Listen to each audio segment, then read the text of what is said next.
Okay, vi vil starte med at snakke om syre og base. Og en syre det er et stof, der afgiver H+ ioner. Og det kan vi se på simulatorens reaktion for stærk syre, hvor HA som syre afgiver sin H+ til H2O og bliver til H3O, som er oxoniumion. Nå, og så til en base. En base det er et stof, der optager H+ ioner. Ja, og det kan vi se, det kan ses i simulatorens reaktion for svag base, hvor H2 afgiver en H+ til B, hvorefter H2 bliver til OH-. Okay. Ja, så kan vi snakke lidt om, hvad forskellen på en stærk syre og en svag base er. Og en stærk syre, den vil altid afgive alle sine H+ ioner og indgå i en syre-base-reaktion. Og som det ses i simulatorerne, er der ingen HA-molekyler tilbage i blandingen, da de alle har indgået i en reaktion. Og ved en stærk syre, der vil reaktionen kun ske den ene vej, og syren vil meget gerne afgive sine H+ ioner, men under ingen omstændigheder optage og vende reaktionen. Og i en svag base, der har nogle ioner-molekyler optaget H+ ioner, men ikke alle har reageret. Og basen den vil gerne optage H+ ioner, og der vil blive til en svag syre, som gerne igen vil afgive. Og det er altså en reaktion, der foregår begge veje. Yes. Ja, og hvad er forskellen på en meget sur opløsning og en let sur opløsning? Altså jo stærkere syren er, jo flere molekyler, ioner, vil indgå i reaktioner og afgive sine H+ ioner, som I kan se. Hvorfor giver en opløsning af en stærk syre ikke nødvendigvis en meget sur opløsning? Altså en stærk syre, den vil altså sikre en sur opløsning, men koncentrationen af syre har meget at sige. Som vi kan se på simulatoren, kan vi ændre på pH-værdien ved at ændre på koncentrationen af syre i opløsning.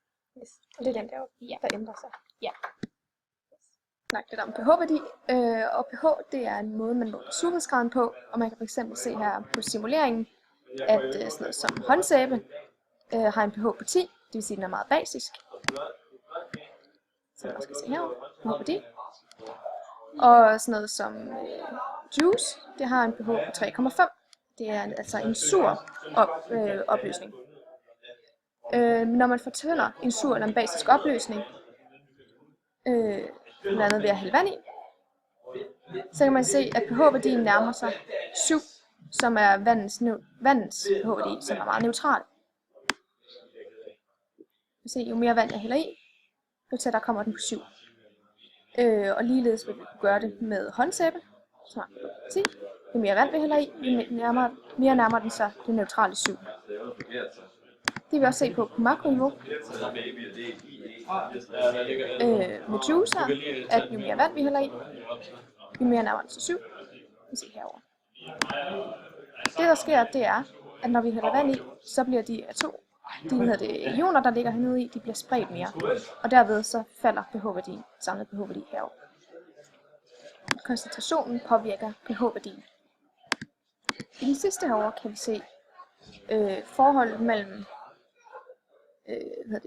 hydroxid herovre og oxoniumioner herovre. Og det der skal til for at danne en neutral pH-blanding her, 7, det er, at der er et lige antal af henholdsvis hydroxid og oxoniumioner.